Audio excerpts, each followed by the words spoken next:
Welcome student to my channel learn Hindi with Varsha. तो छात्रों, आज हमारा विषय है कक्षा 10वीं अर्थात हिंदी। हिंदी का आज हम 7वां पाठ पढ़ेंगे जिसका नाम है खुला आकाश। इसके रचनाकार है कुंवर नारायण।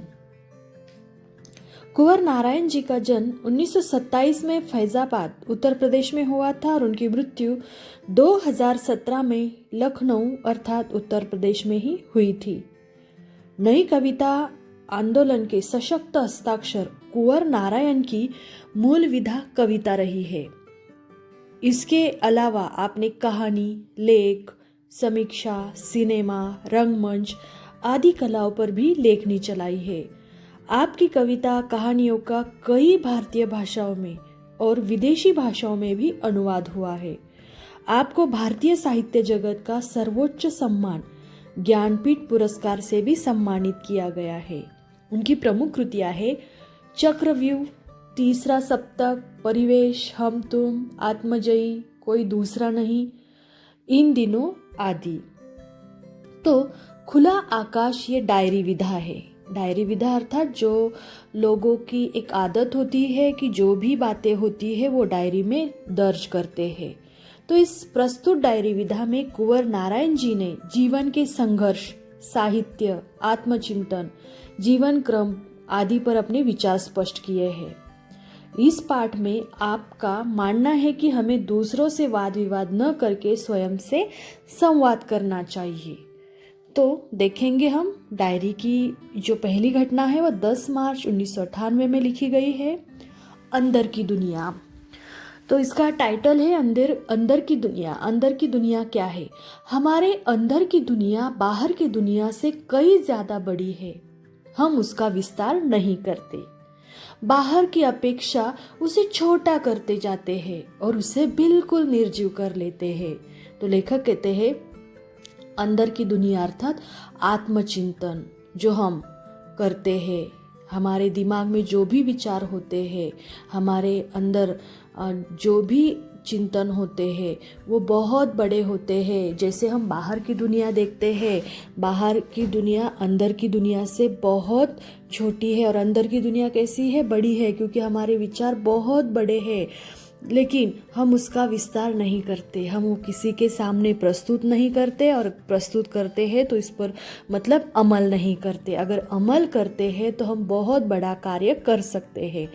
बाहर की अपेक्षा उसे छोटा करते चले जाते हैं और उसे बिल्कुल निर्जीव कर लेते हैं। और बाहर की अपेक्षा मतलब बाहरी प्रभाव जो बाहर के लोग देखते हैं, बाहर के विचार देखते हैं, तो हम क्या करते हैं? हमारे जो विचार है अंदर के, हमारा जो आत्मचिंतन है, जो हमें अच्छा लगता है उसे निर्जीव करते, उस पर अमल नहीं करते, उस पर कार्य नहीं करते।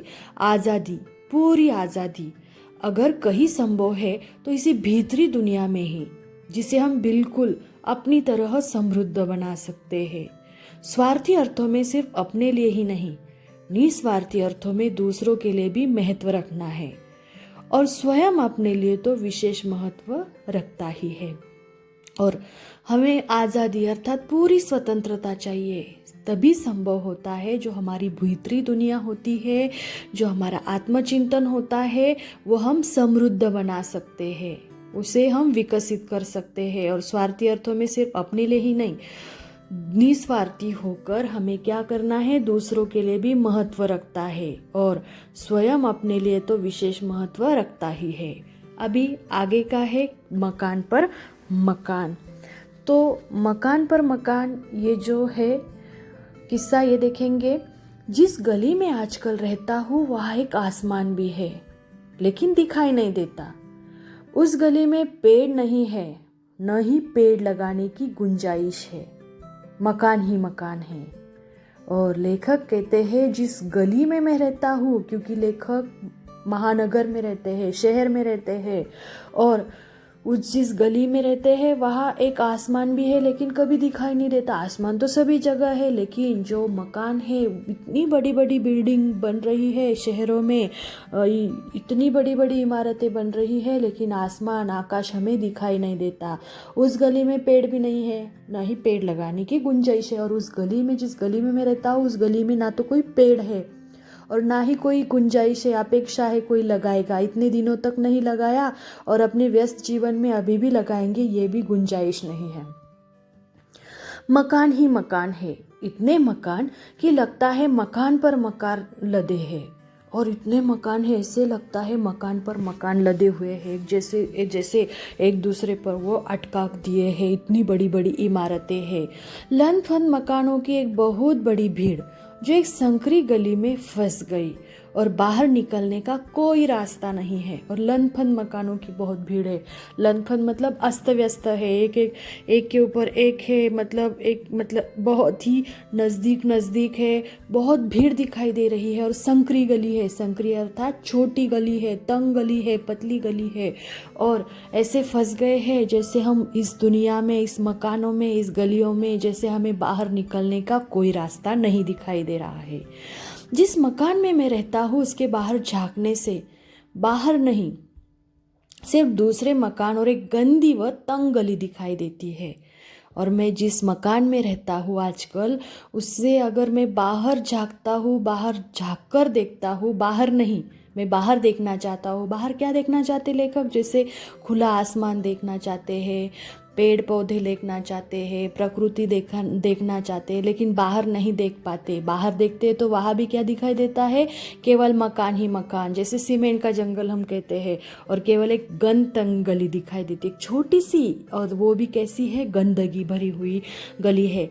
चिड़िया दिखती है लेकिन पेड़ों पर बैठी या आसमान में उड़ती नहीं, बिजली या टेलीफोन के तारों पर बैठी मगर बातचीत करती है या घरों के अंदर यहाँ वहाँ घोंसला बनाती नहीं दिखती। लेखक प्रकृति प्रेमी है, वो प्रकृति में रहना चाहते हैं, लेकिन उनको ना तो ऐसी प्रकृति दिखाई देती है, वो उनको केवल ऐसे सीमेंट के जंगल शहरों में जो होते हैं। और लेखक कहते हैं चिड़िया भी नहीं दिखाई देती। अगर कोई पेड़ होता, पेड़ों पर चिड़िया दिखाई देती, लेकिन चिड़िया भी अगर मैं देखने की कोशिश करता हूँ तो वो चिड़िया कहाँ है? वो आसमान में नहीं उड़ती हुई दिखाई देती, क्योंकि लेखक तो कहते वहाँ से आसमान भी नहीं दिखाई देता, केवल मकान दिखाई देते हैं। तो वो चिड़िया बिजली या टेलीफोन के तारों पर दिखाई देती है, लेकिन वो बातचीत करती या अपने घरों के अंदर, घर मतलब क्या, अपने घोंसले के अंदर, जैसे किसी पेड़ पर, किसी खिड़की में, किसी घर में वो घोंसले बनाते, वैसे नहीं दिखाई देती है। वो चिड़िया देखकर लेखक के मन में क्या विचार आते हैं?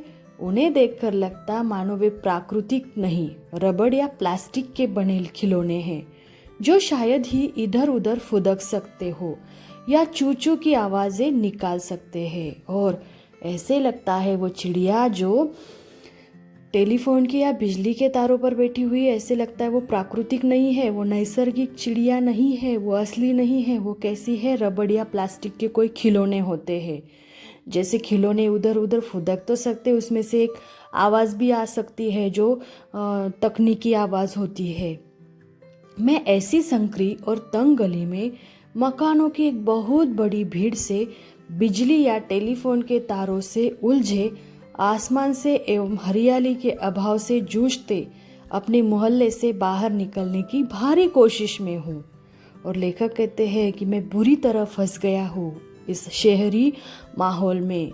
मैं ऐसी संकरी मतलब जो छोटी तंग गली है, आने जाने के लिए रास्ता नहीं है, और वो गली कैसी है? गंदी है। और मैं बहुत बड़ी मकानों की भीड़ में, जहाँ टेलीफोन के जो तार है वो दिखाई देते हैं, और ऐसे आसमान जो हरियाली के अभाव में आसमान जैसे जूझ रहा है, ऐसे मोहल्ले से मैं बाहर आने की कोशिश कर रहा हूँ, लेकिन मैं ऐसी दुनिया से बाहर नहीं आ पा रहा हूँ।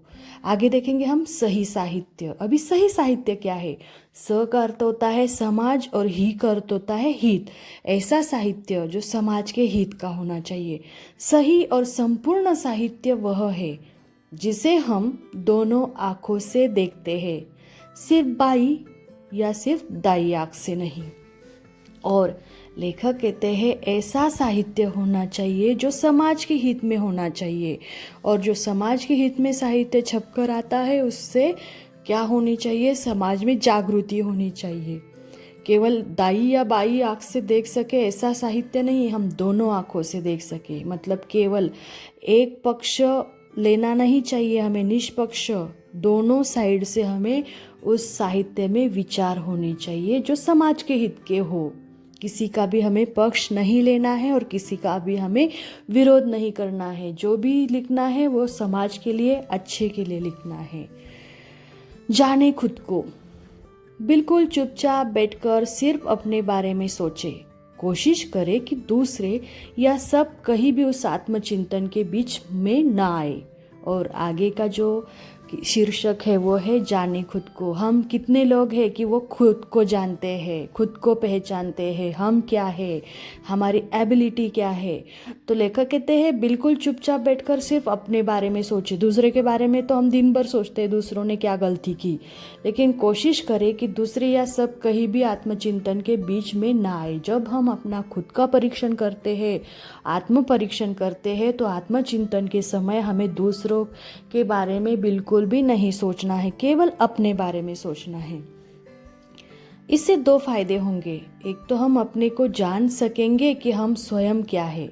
जो दूसरों के बारे में सब कुछ जानने का दम्भ रखते हैं, दूसरे हमारे उस हस्तक्षेप से दूसरों की रक्षा होगी। जिसके प्रतिक्षण मौजूद रहते वे अपने बारे में न तो संतुलित ढंग से सोच पाते हैं न सक्रिय हो पाते हैं।